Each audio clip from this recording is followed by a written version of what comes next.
Welcome to World Affairs Today, brought to you by the World Affairs Council, Washington, D.C., a leading forum for global education and international affairs.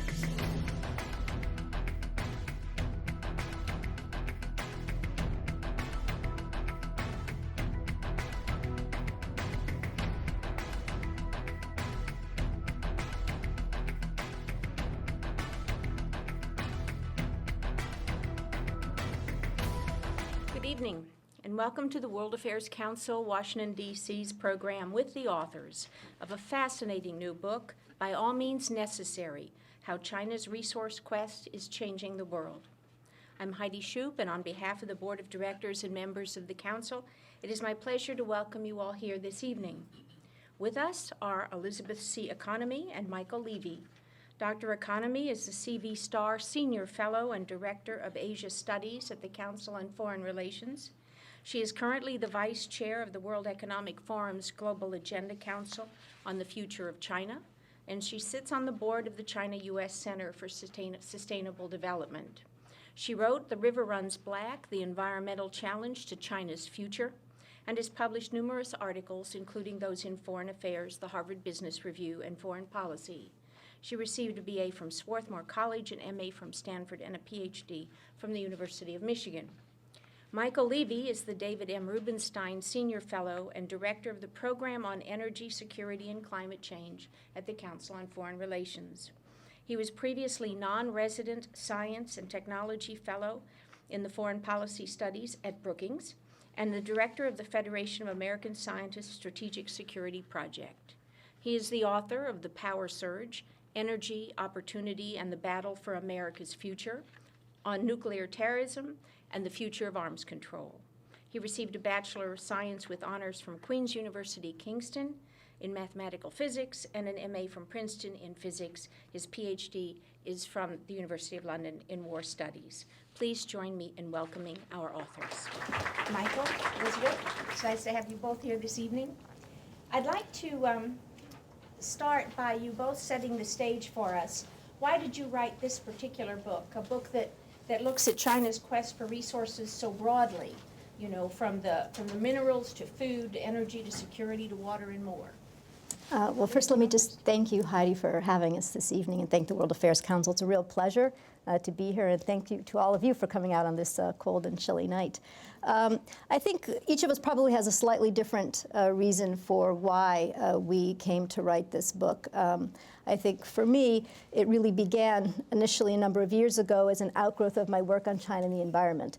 And in my first book, it was largely focused on sort of the domestic considerations of Chinese economic development and the ramifications for the country's environment. But as I began to look at it more deeply, I saw that what China was doing at home was likely to be what China was going to be doing abroad. And so that in many respects, the same kind of development practices were going to lead to the same kind of environmental challenges abroad that China was already facing at home.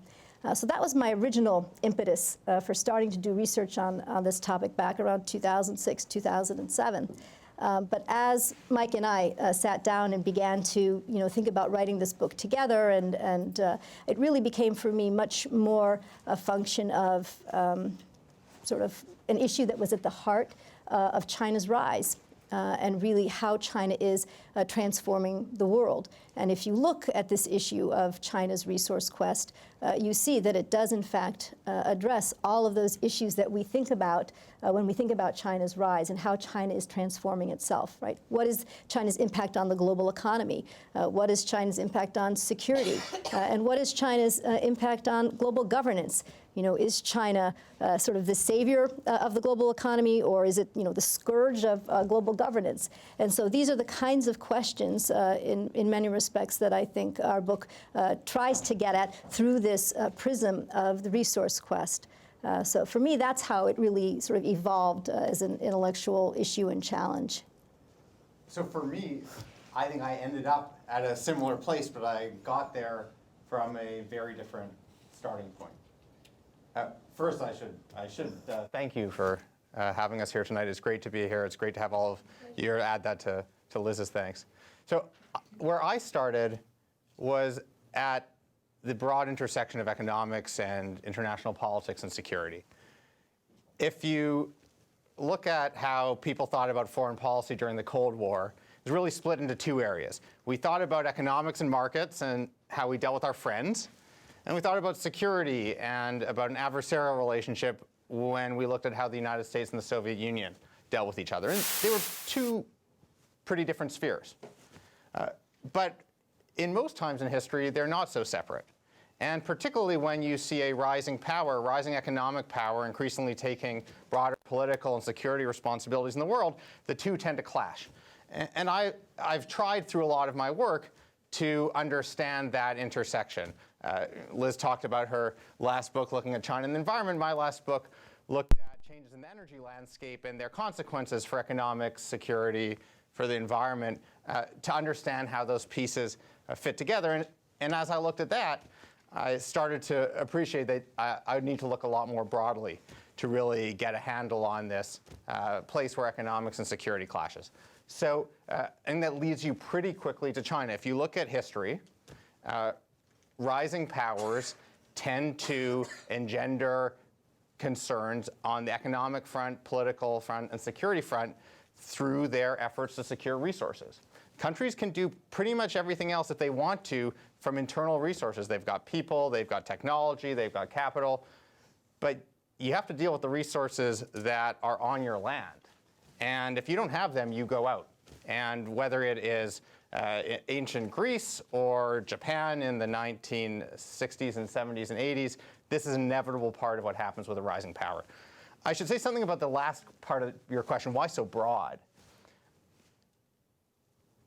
In order to get a real sense of what's happening, I do think you need to look across these different resources. If you look at people who study oil and then come to conclusions about China's resource quest, they have a very different picture of China and of the world than you get if you look at someone who studies food and China's resource quest. I think we both talked about this early on, that to really get the full sense of what's happening, we had to look at a variety of resources, because it turns out that the way China is dealing with each of these varies enormously. Okay, let me go to your subtitle, which is How China's Resource Quest is Changing the World. Give us a few examples of how it's changing the world. So there are obviously a lot of examples. Well, let me flag one where I think it's probably had a bigger impact than in any other area, and the one that I look at for the future. One of the striking things when we were doing this was the repeated conclusion that China's biggest impact in a lot of ways has been through trade. So we focus on China investing in this or that part of the world, or on the possibility that China might become engaged militarily or distort its diplomacy because of its resource quest. These are sort of sexy, exciting things. But if you really drill down on it, the biggest impact of China's resource quest so far, in a lot of ways, comes because China buys an enormous amount of resources on the market, but with very broad global consequences. And you've seen over the last decade enormous rises in the price of oil, of gas, of iron ore, of copper that wouldn't have happened had this demand, this huge demand, not emerged so rapidly from China. And the consequences of that touches everything, not just the countries that China buys from, but other producers that are able to develop more resources and sell that for more. That has economic consequences, but also environmental and social ones. It also has a big impact on consumers around the world. We pay more for a lot of our resources because of this emergence of China. And so that, to me, is probably the biggest thing that's happened so far. When I look at the future, I'm very interested in what's going to happen with the security of the path through which China's resources travel. We take for granted that you can produce oil in West Africa and have it end up in the United States or in Japan or any other part of the world. We expect that this global economy runs seamlessly. We forget that it's underpinned by power. It's underpinned by decisions by powerful players about who can trade with whom.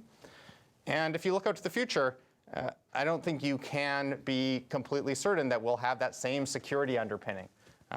And I think if you're looking for big ways that China could change the world in the future, and I'm talking multiple decades out, you're looking at the security underpinnings of that resource trade.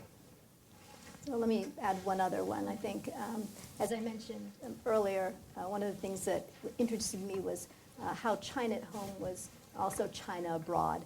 And I think this is a way in which China is transforming the world's governance landscape.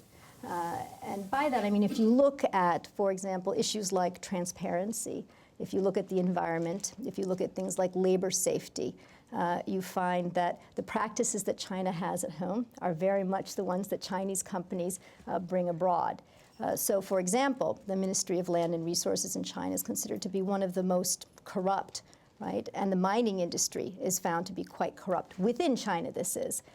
So you might expect that to some extent, when Chinese mining companies go abroad, they're very used to dealing in ways that involve things like bribes, for example. And this is something that we found across the sort of resource landscape. In terms of the environment as well, Chinese companies, in many respects, have only recently started to do things like environmental impact assessments on the home front. So again, when Chinese companies particularly first began going abroad, you find a lot of them never did environmental impact assessments. And for countries whose own, resource-rich countries whose own governance was not that strong, of course, they didn't bother enforcing any kinds of laws in terms of making Chinese companies undertake these environmental impact assessments. So again, you found some kind of undermining of governance in terms of the environment. And then when it comes to labor as well, one of the things that we found through our research is that Chinese labor practices, there are sort of two impacts. One is that many resource-rich countries will report, and places where China's invested will report that Chinese labor practices are at the bottom of the barrel. Right, that their safety practices are much worse than the Australians or the Americans, that their pay is much less than other countries. To some extent that's true, and to some extent it's not. The story is more nuanced than that. But also what you see is this enormous influx of Chinese labor that really is very different from any other country.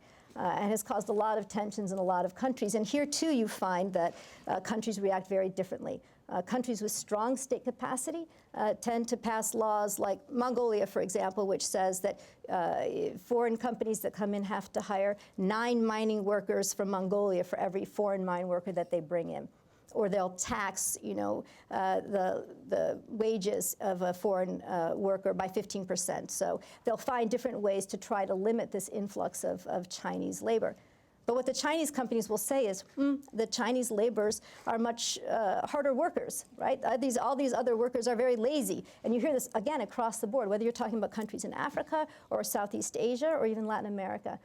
There's this sense that, workers, in one of the interviews that we did, the Chinese officials said, well, workers in Africa, they like to sing and dance. They want holidays. They want labor unions and this kind of thing, right? They want to go to church. And so, but Chinese workers will work 7 days a week, 12, 18 hours a day. So it's this kind of difference. So in many respects, when it comes to issues, again, of labor, environment, and transparency, what the Chinese, how they work at home is very much how they work abroad. I'd love at some point later, perhaps in our discussion, to talk a little bit about the way that this is changing now, because there are a lot of pressures on China, both from the outside in and from the bottom up within China, because you see, better practices coming in terms of corporate social responsibility to China on the home front. And here, too, these are having an impact on how China behaves abroad. And I think this is one of the positive trends that we found over the course of our research. I think that's another way in which China is sort of transforming the landscape. Well, I want to come back to that, and I want to come back to the strategic access to resources. But first, I want to go to a point you both make about China obviously not being the first emerging power that went out looking for resources.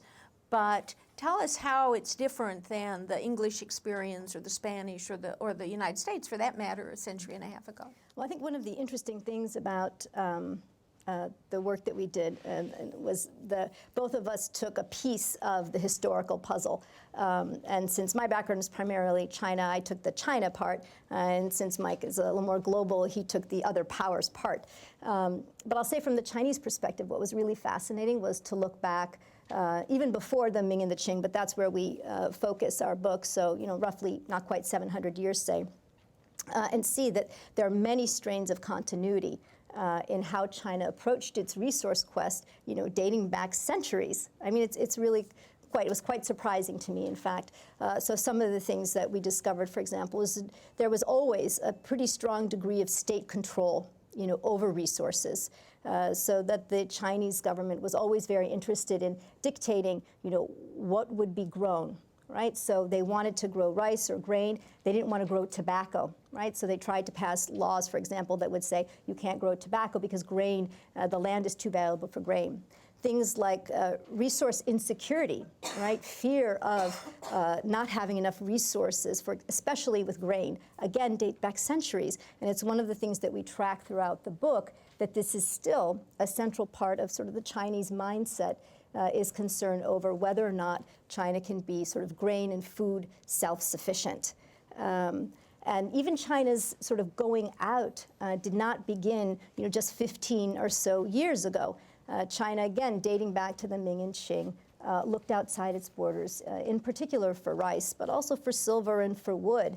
And sometimes it was expansive in its land grabs, for example, taking over Taiwan, because Taiwan had fertile land, which, grew rice and sugarcane. So I think one of the really interesting things, a little bit different from other countries, I think is this very strong strain of continuity and probably the degree of central state government control that tracked really all the way through history in China.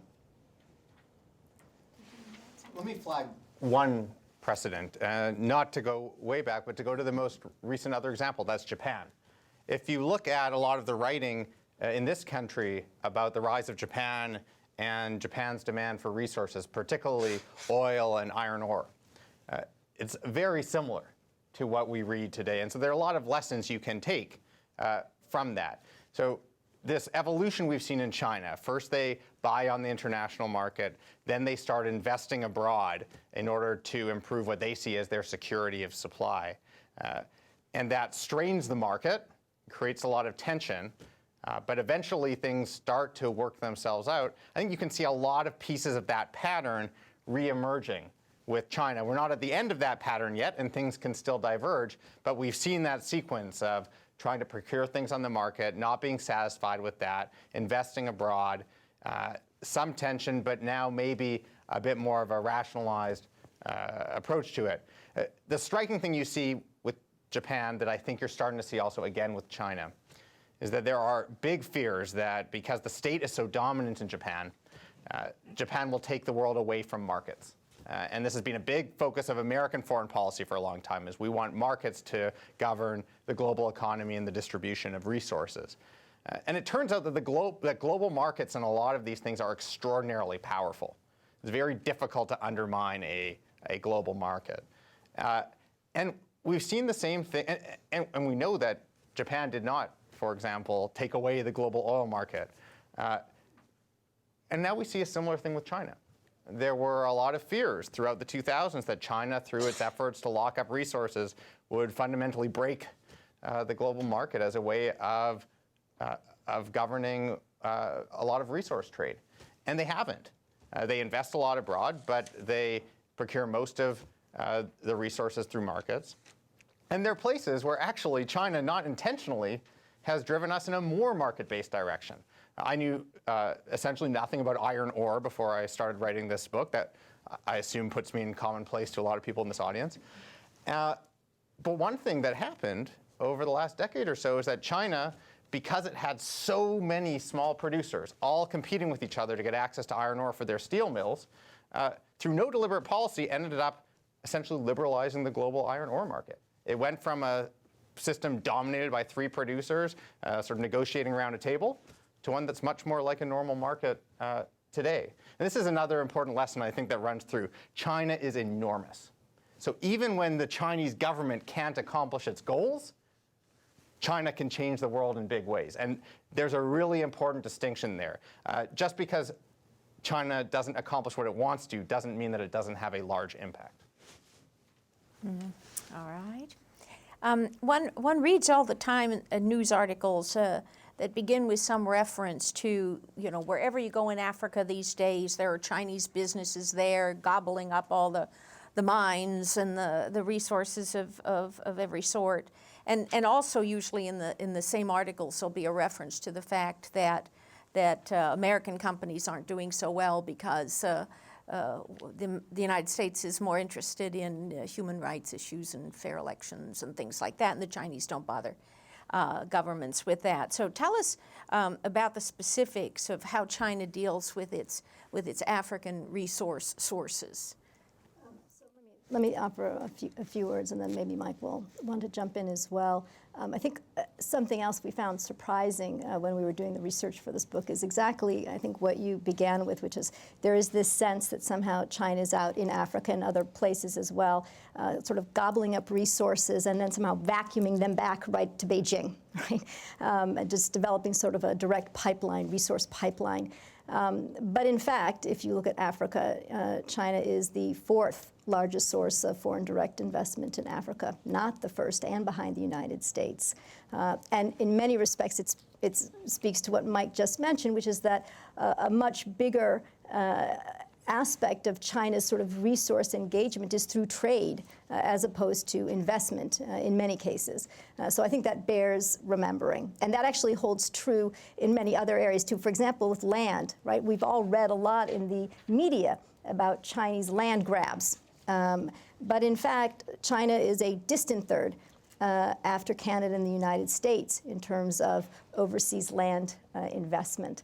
So just some surprising facts that kind of change your impression of how much China is really gobbling up those resources in ways that other countries are also not participating. But to your point, to your question about Africa in particular, I think the biggest challenge that China faces to some extent is that China went in there and has a long history of engagement, dating back to the 60s, has many sort of long-standing ties with African leaders, like Mugabe in Zimbabwe, for example, an old friend of China's. And when China began its sort of uptick in terms of resource investment after 1999, 2000, it found it much easier, really, to strike deals right at the very top. It's something that the Chinese government is very comfortable with, and so they have this massive diplomacy where the Chinese president and a large entourage of state-owned enterprise heads and other ministries will travel to Africa and meet with foreign heads and strike what seem to be these vast trade and aid and investment deals. And you could read about billions of dollars, tens of billions of dollars, in fact, of planned investment infrastructure and natural resources, primarily. Much of it ended up not being realized. But the way that they structured these deals, in some cases, was problematic, right? Because it wasn't transparent, right? And that caused consternation among some African publics. Again, there was the issue of the export of labor, also problematic. And I think, too, and more recently, there's been this sense that China, against sort of all of its own best wishes and rhetoric, I would say, is just a neo-colonialist, right? It's just a new colonialist, just following the same path that other, Western powers, who went into Africa and sought resources. They're doing the exact same thing, even though China has always promised that it was not going to do that. And so now they've started to try to address some of that popular dissatisfaction by doing things like establishing special economic zones in Africa, where they're trying to develop manufacturing, for Africans, actually. Not clear that these are having much success yet. Very mixed story. Some of them, some companies find it difficult. The government, Beijing, would like them to do it, but the companies aren't interested actually in doing it. Some of them are just in service of Chinese companies. So they haven't really taken off, I think, in the way that either African countries or Chinese or Beijing really wanted. But it's one effort that they're making to address the problem. The other thing I'll say is that they are really trying to improve their corporate social responsibility. So a lot of this backlash, again, has to do with labor issues, environmental issues, the sense that China simply doesn't care, right, how and what it's doing, when it's abroad. And so the government, many ministries, the stock exchange, et cetera, have established all sorts of laws and regulations to try to govern these enterprises. For example, saying, if you don't do an environmental impact assessment, we are not going to lend you any money, right? So that's a pretty strong incentive, right? Or you can't go public, or whatever it might be. A lot of Chinese companies find ways around these regulations, but sometimes they are enforced.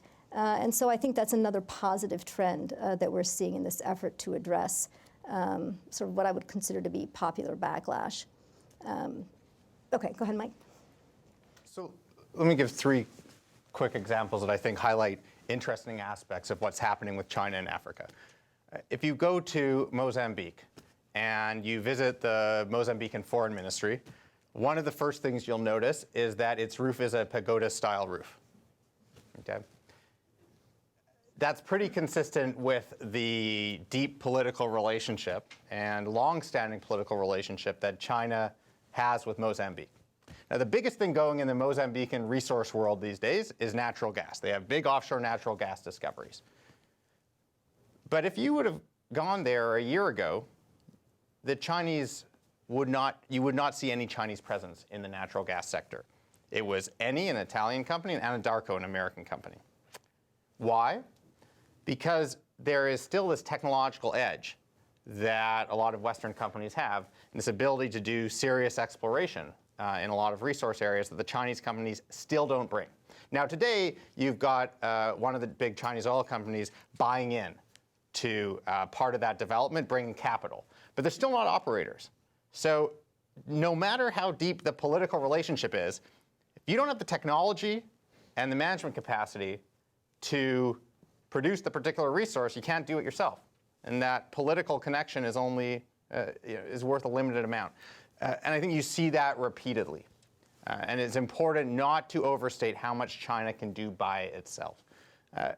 Second little story. In Zambia, some of these Chinese companies have had an absolute nightmare of a time. There is one small company, Column Coal. It's been there a long time. It's had a disastrous experience. All sorts of people seem to get shot at its facilities. No one likes them. They don't seem to like the place much. I think they've shut down, actually, in the last several months. But they had ongoing, festering issues there. When I was in Zambia last year, I went and visited with the Chinese ambassador. And I brought this up. And I expected a big defense of Column Coal. Instead, the ambassador said, if you're interested in buying this company, I would really like to have it be sold to you, because I don't want anything to do with this anymore. And part of the message was, you think we control everything. And that might be true with the big oil companies. They can influence them, though the heads of the big oil companies are powerful political players in their own right. But when it comes to these smaller players, particularly in their variety of resources where you have a lot of smaller players, some of them are not government, they're not state-owned enterprises, the administrative capacity of the Chinese government to actually control them is a lot less than we might think. The same thing is true within China. This is another place where China's limited institutional capacity is exported. So I think we've got to be careful to understand what China can and can't do when it comes to actually getting Chinese companies to sort of play by the book. And the last case that comes to mind is in Sudan, looking at what's happening right now. And China's hands-off strategy is being challenged. Right? China says, we're not interested in the domestic politics of this country or that country or the other. The domestic politics of those countries are very interested in China. And Chinese companies are being affected by what happens domestically in Sudan. And they're learning, and the Chinese government is learning, that they cannot avoid these entanglements, and they're having to figure out on the fly how they deal with them. Of course, Chinese foreign investments aren't limited to the developing world, if you will. Talk a little bit about how their investments in places like Canada or Australia and the United States, for that matter, and how that differs from their approaches elsewhere and the reaction to it, or particularly the differences, if any, between the U.S. response and that of Canada or Australia, perhaps. So the first overseas Chinese oil investment wasn't in Africa, it wasn't in Latin America, it was in Canada. It was in Alberta. So there's a long history of Chinese overseas resource investment in these countries. If you look at Australia, it has plenty of experience, not just with China, but with the Japanese foreign direct investment influx before. So these countries have well-developed policies, and each has its own quirks. I think if you caricature them, the Australians are much more willing to try and make reciprocal deals. They're much more willing to talk about trading access to this or that piece of Australian resource for reciprocal access to the Chinese market. In Canada, they've been very hands-off, but until things have kind of come to a head. And this happened last year over an attempt by the Chinese company Sinuk to take over Nexen, drove a very big national debate. And at the end of it, the Canadian government said, we're approving this, but this is basically it. And unless there's special circumstances, we aren't going to be approving further Chinese investments in this one particular strategic sector, in the Canadian oil sector. Now, whether that'll hold or not, I think remains to be seen. The United States hasn't been challenged as much yet, but the U.S. is becoming a much more attractive destination for Chinese investment in resources, particularly in oil and gas. And the U.S. is going to have to grapple with this. I don't know, maybe Liz, you want to talk about what we might learn? Yeah, I think actually what I found interesting was that the Chinese companies look at Canada, Australia, and the United States very much as sort of, I don't know, the golden apple. They're the most desired thing, right? So access to these markets is sort of the highest priority. And in many respects, they understand that the practices that they bring to invest here have to be of a higher order. And actually, it's a good way of forcing change on Chinese companies. So that desire to move up sort of the investment value chain has actually proved to be quite useful. I think when the Chinese are looking, for example, at land acquisitions, which they're doing right now in the United States, there's a lot of interest in Chinese in buying farms and accessing U.S. land, especially because of the very dire situation in terms of China's soil contamination. So they're very interested in sort of our high-quality land. They're looking at the productivity levels of U.S. agriculture, which they're saying are, we're 100 years ahead of China in terms of agricultural productivity. I mean, it's truly astonishing.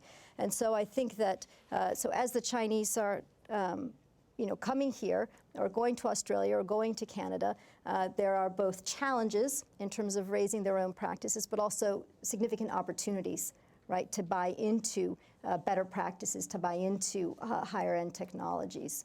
So I think it's a good way of forcing change back on China, in fact.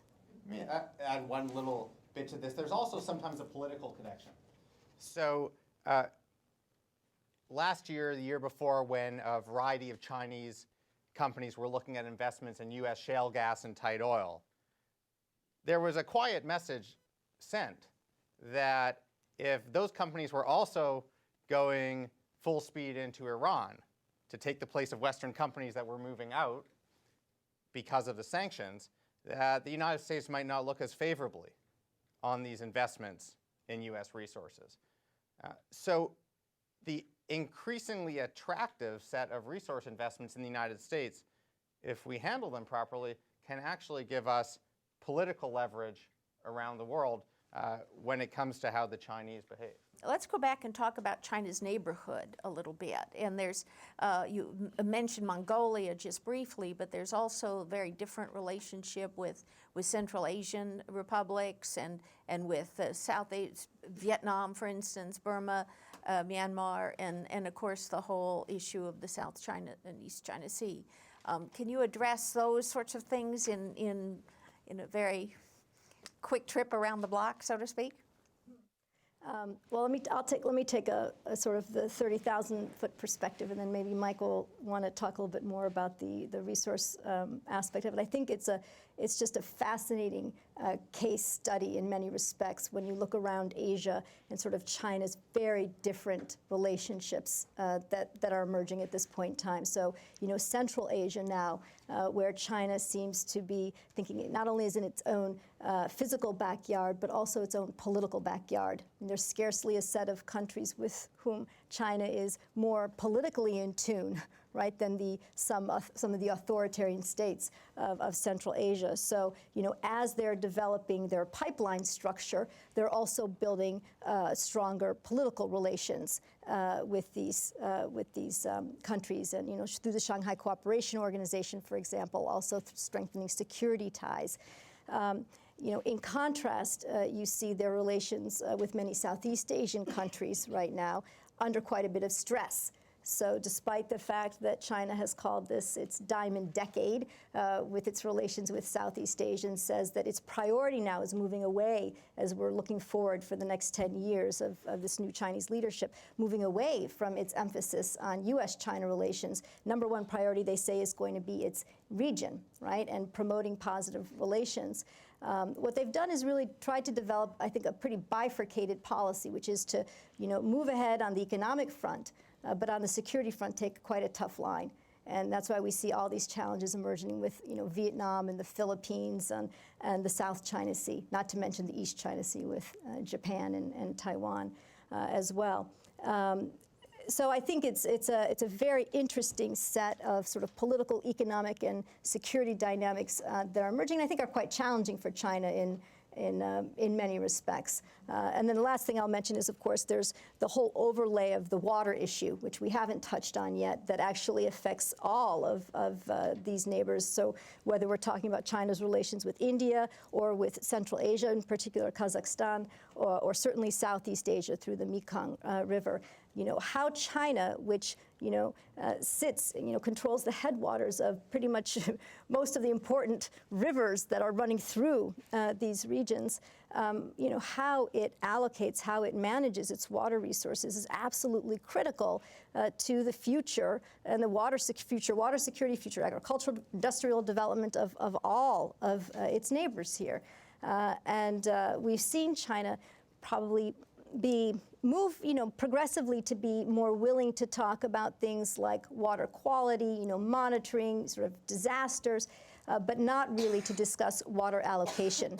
So there's a lot of concern emanating from the region over sort of China's plans to dam rivers. Right now on the Mekong, for example, it has 7 major dams already and planning 20 more, right? I mean, it's quite significant. And that has enormous implications for countries like, Vietnam and Cambodia and Laos. And so that's, a huge issue. Kazakhstan, similar issues of water allocation, river diversion in that case. And India as a whole, both damming and, alarms about diversion, which seem to be overblown.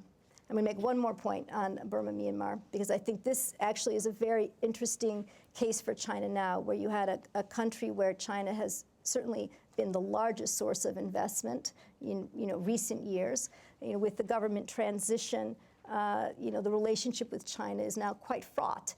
And it's I think a testament, and it's certainly for the Chinese public, for Chinese NGOs, and I think even for some within the Chinese leadership, it's a lesson about what can happen when you strike deals with officials but fail to engage the general population. And so the pretty significant backlash that China is facing in Burma, Myanmar is really causing, in some sectors of Chinese society, a pretty significant rethink about how they should be engaging in their resource diplomacy. So I think it's a very interesting case. We'll have to see how it moves forward, but I do think it's having an impact, again, in some sectors of society about how China should approach its resource quest. Yeah, it's something very, very small. I'll disappoint you. I'm not going to go below the 30,000-foot level. I'm going to go up to the 40,000-foot level briefly. It's striking that we haven't talked about the Middle East, because when you typically have discussions about resources and security and international relationships, the questions revolve around the politics of the Middle East or the hot spot of the day in this or that corner of the world. And we've rightly drilled down on the region right around China. And that's one of the things that I think emerged through our research in the book, is that the closer you get to China, the more acute the potential security challenges are. And that's for a fairly simple reason. China does not have enormous physical global reach, at least not on the same scale, in the same way that the United States does. And so you can imagine clashes in the South and East China Sea because China has a navy that's capable of operating there. So do a lot of others. And so inevitably you have the potential for friction and for tension. In contrast, China doesn't yet have the capacity to project force significantly far from its shores in the Middle East. Even in the Horn of Africa, where they've done a little bit of counter-piracy, still not big stakes, big scale stuff. And so if you do want to see where the big tension points are going to be around China at the intersection of resources and security over the next decade at least, it's in its backyard, in those places that Liz is talking about. That's where you want to focus, not so much in the places where we traditionally look to think about resources and security. Okay, thank you. Now let's turn to our audience for questions. My interest is actually in security for the oil resources that China demands and the path of getting those resources to China, whether it's Malacca Straits and their relationships with Indonesia, Malaysia, and so on, and their recent aggressive stance in the South China Sea and now the East China Sea, and the dynamics of what that's going to do in the region. What is your take on that? I'm glad you put the South and East China Sea in that context. A lot of discussions about oil in the South and East China Sea focus on the resources that may be under the seabed. But when you drill down, the set of forces focusing attention on those areas goes well beyond that. And in particular, it goes to control of the sea lanes. So those areas are highly relevant for oil supplies, but often not in the way that people tend to assume. I'll leave most of the South and East China Sea business to Liz, but let me say something about the Malacca Straits. For Chinese security planners, the U.S. ability to control that critical choke point for oil supplies and also for a lot of their gas supplies is still a very large threat looming over them. And they would be foolish to ignore it. The United States does have the capacity to stop their access. And if you look at what China does at home, not just in trying to build pipeline routes and alternative sources of supply, but in stockpiling and other steps like that, they clearly are concerned and clearly trying to protect not just their economy in that kind of event, but their ability to actually fuel the Chinese military during a clash. I mean, it takes a lot of fuel to fight a significant conflict in the region. So this is a significant driver. But the reality is that even projecting Chinese force to the Strait of Malacca is a stretch.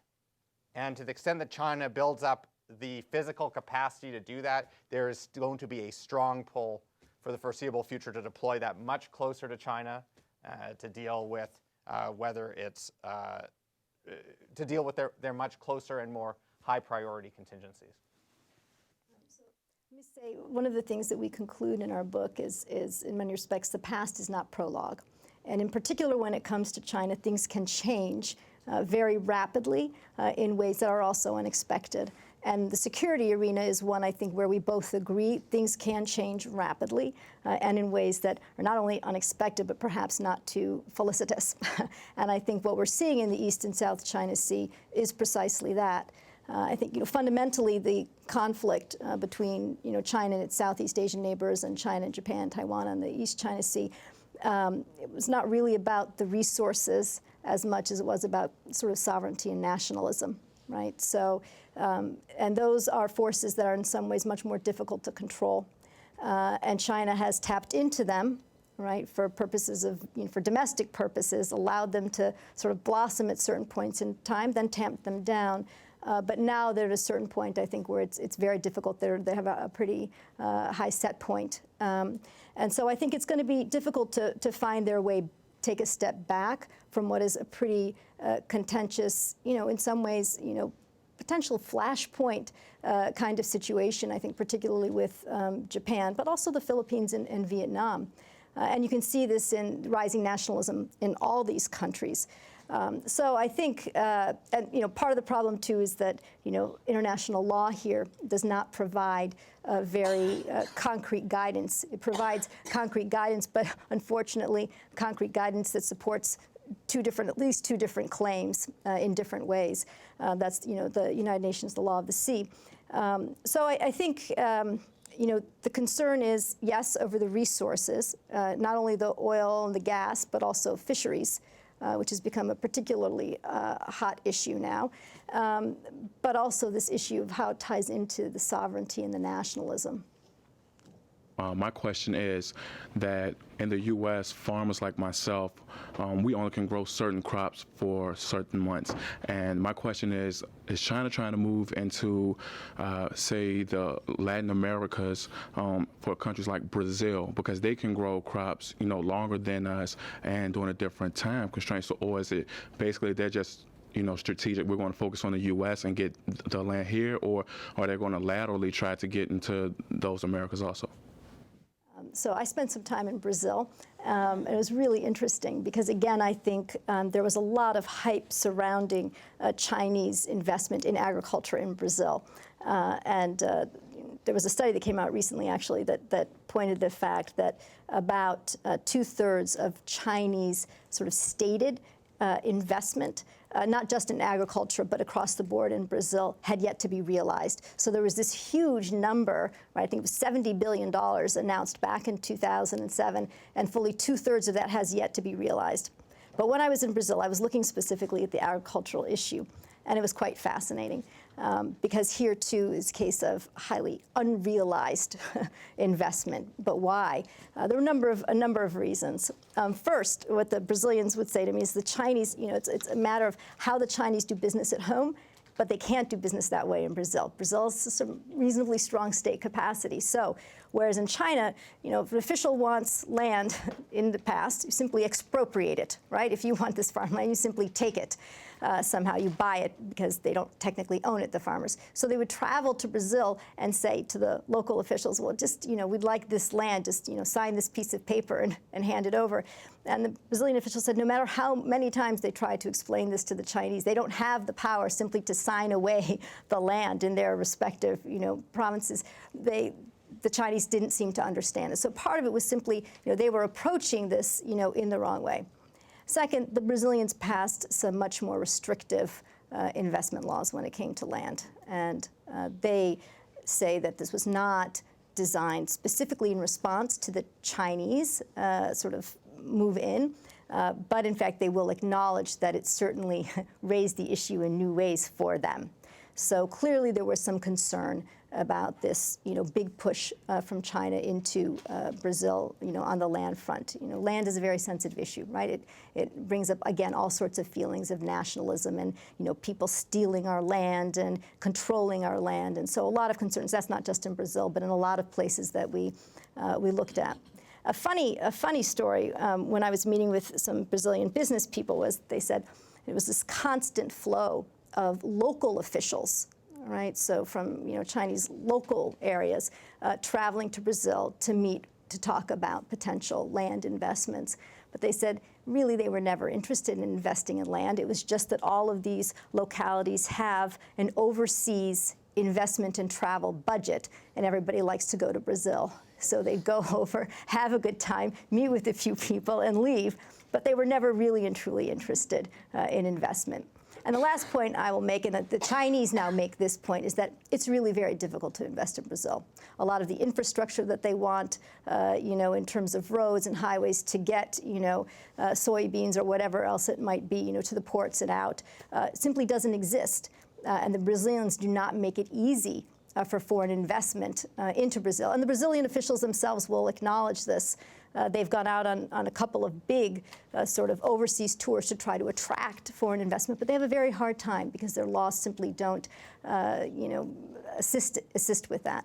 So I think there are a number of reasons why, yes, the Chinese have definitely gone to Brazil, but no, they really haven't realized, I think, the kind of return on their investment that they had anticipated. Liz, could you talk more about the food, energy, and water nexus in China?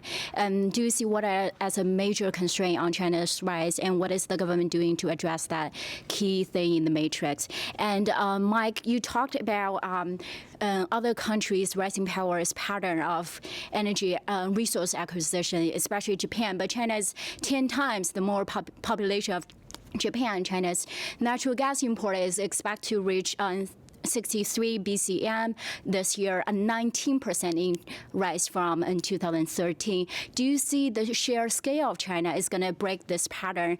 And especially on the security dimension, what kind of international structure do you see has to be in place to prevent, to mitigate conflicts from rising? Thank you.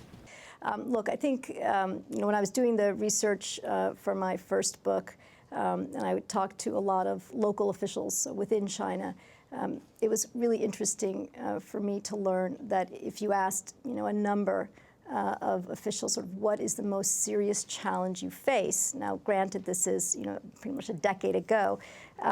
Oftentimes, they wouldn't say something like corruption or something else you might hear today. They would say water. Water was the number one problem that they were concerned about, particularly in the northern part of China. Where basically you're looking at, roughly, 1/9, the precipitation that the southern part gets. But even in southern China, because of water pollution, the water issue is quite serious. And there are all sorts of sort of dramatic things like, the Yellow River stops running and it doesn't reach, out, through Shanghai anymore, or you can see those, 16,000 dead pigs floating down, the Huangpu River, or the tributaries of the Huangpu River. There's a lot of dramatic sights of, water turning green or black or whatever other colors from pollution. But fundamentally, it is an enormous pressure on the Chinese system. What are they doing about it? And it does affect, exactly as you say, sort of the potential for energy development. Mike's done a lot of work on the development of shale gas and fracking. This is an area that China is interested in, not only investing in the United States, but also in sort of developing its own reserves. And one of the challenges, not the only challenge, but one of the challenges that it faces is that that kind of energy development requires enormous amounts of water that it simply doesn't have. So in some cases, the type of energy development that China wants to move forward on are limited by its water constraints. China has for many years undertaken a lot of different experiments with water pricing, water conservation. It's working on desalination, big desalination plants, but they're expensive and they take time to develop. There's still a kind of campaign mentality, right? So diverting rivers, not only from the water that would go to those other countries, but even within China, right? Taking water from the Yangtze and making it move north, to the Yellow River. But what the people say in Tianjin, we don't want the water from the south because it's all polluted. So there are a lot of challenges, again, not to mention, as you raised, the agricultural issue, because not only is China's soil contaminated because of the heavy metals and other sort of toxic dust that is spewed from its factories, but when its water is contaminated, that's a different and second problem. And then, of course, last I'll mention the health consequences of China's water pollution, which have only recently, probably in the past 5 to 10 years, really moved to the fore of Chinese consciousness. Right, and there's a Chinese researcher in the United States who just published a study maybe a year or two ago that talked about 400 cancer villages, right, in China. So places where the rates of cancer are much higher than the norm because of this water pollution. So across sort of the full spectrum of both developmental issues and health issues, and I would also just add in social unrest, when it comes to the environment. Now, the number one source of social unrest in China is the environment. This issue of water is absolutely fundamental. You do have to be careful in distinguishing among different resources because China's scale is a bigger deal in some places than in others. And let me give you two examples where the scale might not be so consequential as you would expect. The first actually is in some parts of the food world, because while China's particular development model leads it to consume a disproportionate amount of iron ore and of bauxite and so on, it doesn't actually lead it to consume a disproportionate amount of food. It consumes a lot of food. It drives a lot of concerns within China about food security, but all sorts of other countries are also driving global demand for food in a big way. So China is significant there, but it's a piece of a much bigger trend. The second area is gas. You point out gas. For China, gas imports are largely discretionary. And since the gas market isn't particularly robust, I would be surprised if China chose to become heavily dependent on imported natural gas. I say discretionary is because China, to the detriment of its environment, has an alternative to natural gas. That's coal, and domestic coal for the most part. And so when Chinese policymakers have an option, they seem to generally be choosing the domestic coal over imported natural gas. So yes, have their imports increased a lot? Sure, against a low base and fairly small within the broader context. Japan and Korea are still the dominant importers in the region. You asked about what the global structure should be for dealing with security, given China's rise, and we can go on for a long time, but let me flag three basic pieces, two of which are not things I would traditionally put in the security space. First is, the more the rest of the world can do to restrain its consumption, the fewer security spillovers there will be from China's resource quest. Okay? So we control a lot of the pieces of that puzzle. We reduce the pressures, prices are lower, and everything is generally calmer. Second, we can reinforce markets. To the extent that markets decide where resources go and who develops them, rather than political negotiations, you're going to take some of the security challenges out of the equation. So when we have decisions about exporting our own resources, or when we have decisions about foreign direct investment into our resource opportunities, we obviously have to keep security in mind and the broader U.S. economy in mind, but we also should remember that we are helping set the framework that China might operate in. Third piece is on the military front. The fastest way to accelerate China's appetite for an expansive military presence driven by resources is for us to step away rapidly from our own commitment to providing security on an equal basis for everyone, which is something we do today. It's unusual in history. We provide security for resources coming out of the Middle East, for example. Even if they predominantly travel to Asia, increasingly will travel to Asia, and increasingly will travel to China. But we still remain better off when we do that, rather than inviting the Chinese to essentially take our place. Those are the three I would emphasize. Thank you both for being with us tonight, and thank you all for joining us for this discussion about such a very important book. Good night.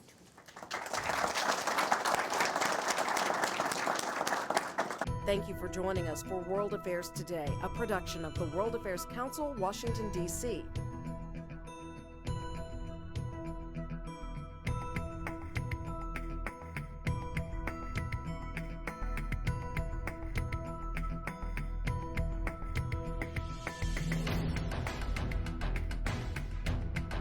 Stay connected with us at www.worldaffairstoday.org.